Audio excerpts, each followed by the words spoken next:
បាទសួស្តីបងប្អូននៅក្នុងការទូខាត់ទូអីលក់ដូរអីទិញទុកឲ្យហើយមុនចូលឆ្នាំយ៉ាត់មកវិញចាយលុយអស់បាទវា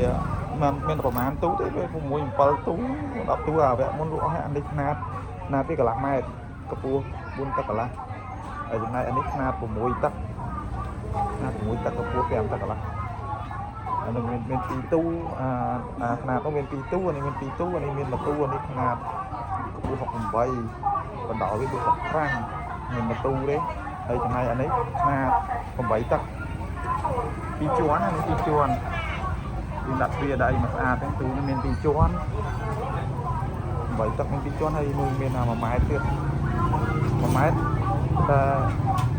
អូអានេះ2ជាន់អានេះ3ជាន់បាទនិយាយចំមានតែមួយទេបងប្អូននៅត្រូវការអីអាចទិញមុនចូលឆ្នាំនេះឃើញហើយ